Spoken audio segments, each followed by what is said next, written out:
Hello, welcome to Birds of Forest Lake of the 21st of September 2021 and it's breeding season, so expect to see lots of nestlings and chicks. One of my ambitions has been to get a good clear macro shot of the flowers in the car park that I always park my car, and I got some, and here they are.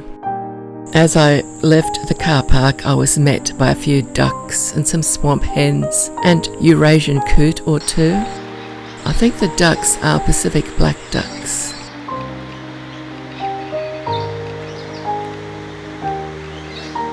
This little drake, he seemed to be eyeing me off, but I think he was really trying to impress his little female. And there's Eurasian Coot swimming in the lake. And a swamp hen pecking beside the lake. And some Dusky Moorhens with their chicks. In this video we're going to see lots of Dusky Moorhen chicks. The Eurasian Coot chicks will be in part 2. So I hope you like looking at chicks. I think that bird flying in the distance could be a grebe. They seem to get around like that quite often. And I know there are grebes in the lake today. If it's not a grebe, then it'd be a Little Black Cormorant. They do that as well. And there's a swamp hen. The main difference that I can see between a swamp hen and a Dusky Moorhen is the swamp hens are larger and the Dusky Moorhens have got a yellow tip at the end of their beaks, and they're a slightly different colour. There are swamp hen and coot chicks at the lake as well, but they'll be in part 2. I like to see the peewees at the lake. There's a Dusky Moorhen with a couple of chicks. And here they are swimming around. They're quite close to where they were nesting. All of these chicks were from the same clutch of eggs. Apparently, the chicks for the 2 previous years assist the parents to raise the chicks of the current year. So there's a lot of babysitters here looking after these 8 baby moorhens. There's mum, dad, and all the aunts and uncles as far as I'm aware.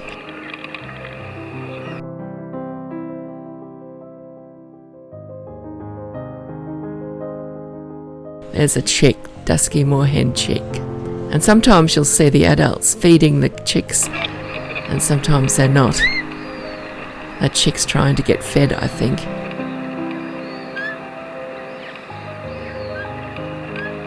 Another one swimming with just one chick beside it. And the coots are very similar. And I've watched both types when they're nesting, and it's fascinating because the whole family helps build the nest.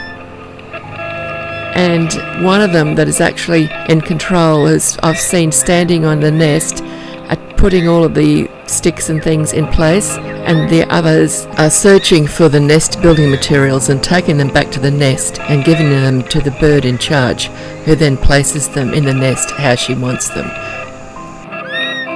And the other thing I saw happening one day was there was I think it was a Dusky Moorhen sitting on a nest in the middle of the lake, or in a bit. It was in the water.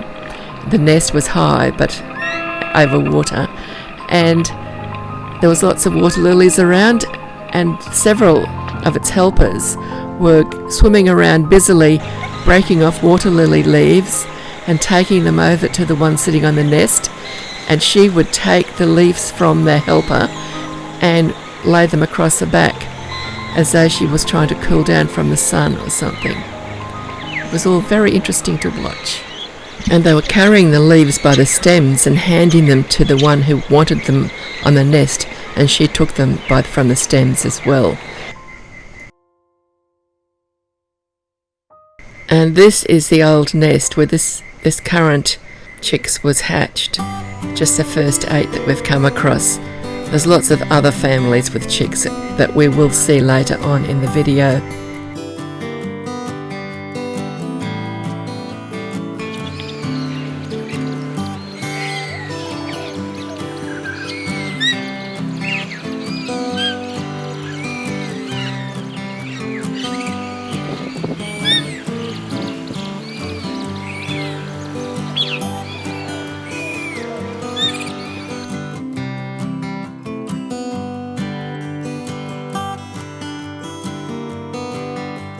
dusky moorhen swimming, and there's two swamp hens over near the bank. As you can see, they are slightly different in appearance than the dusky moorhens. That rock has usually got pelicans or tortoises or something on it. I've noticed that the swamp hens tend to be a bit aggressive with the other birds and animals in the lake. They won't hesitate to chase even a larger bird or reptile away from a rock that they may only just want to walk past. They don't even want to stand on it themselves. They just like to jump on other creatures and push them around.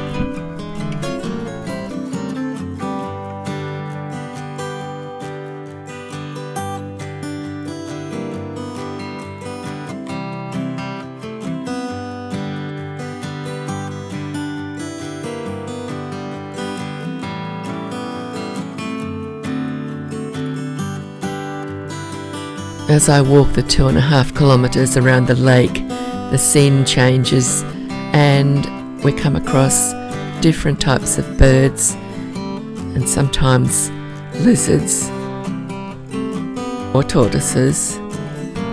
But the bird we're about to see a bit of, these are the dusky moorhens you're still seeing at the moment, but the next bird is a darter and it's sort of hidden, but there it is. They look very much like cormorants when they're sunning themselves with their wings spread. And here is a coot and a cormorant, and there is an Australian water dragon. That hole in the water on the left, that's where a cormorant has just dived. It'll be up again shortly. And the other little bird swimming near it was a coot. There goes the cormorant. You could just see it in the distance. There it is. It's come up again. They often don't come up anywhere near where they just went down. But that one did come up in the same spot. It caught something too. There's a Willey Wagtail. There's a couple of those ducks that we saw at the beginning of the video.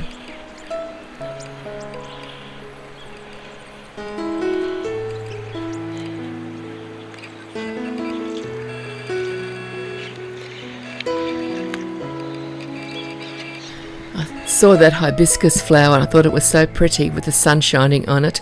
Had to go and get a shot. And finally the Willey Wagtail sat still for a few seconds. Got a photo of it and another dragon. That looks like a baby dragon. And a swamp hen.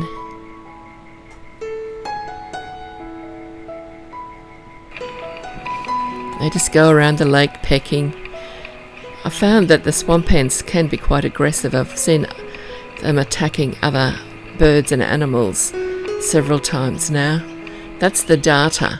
You can see it's got a long beak that it darts its prey with. Now see that swamp hen sitting in the middle there on a nest? She's the one who was getting the water lily leaves delivered to her on another day when I was on another walk. Yes, the darter is often mistaken for a cormorant, but it's different. It sits with its wings open like a cormorant does, but the cormorant's beak is completely different, and the darter's got a really long snake-like neck. And the darter, when it swims, it's just got its head above water. The whole body is submerged, whereas when the cormorants swim, you can see their tops of their backs are out of the water as well as their head, and their necks aren't as long and skinny as the darter's neck. So that's the darter sitting there on the rock at the moment. It spears its prey apparently with that long sharp beak,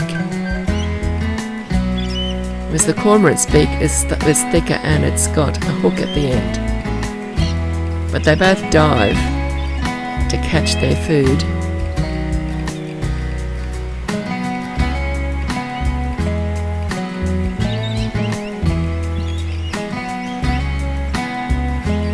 Didn't actually see it sitting with its wings properly spread on this occasion.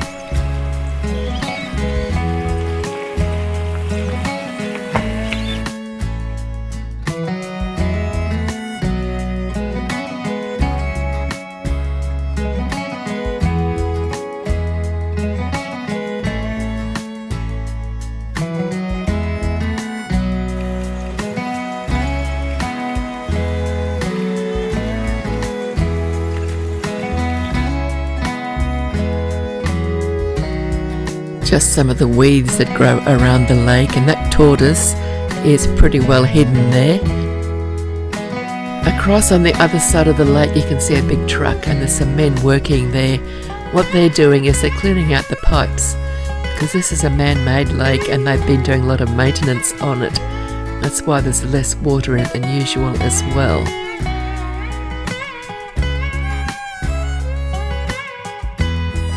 The bottle brush flowers are very popular with the nectar-eating birds.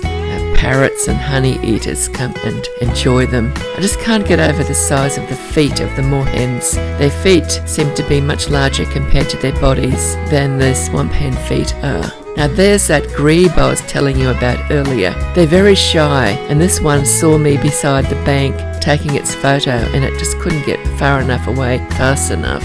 And I didn't have it recording a video at the time, so I just took lots of photos as it made its escape.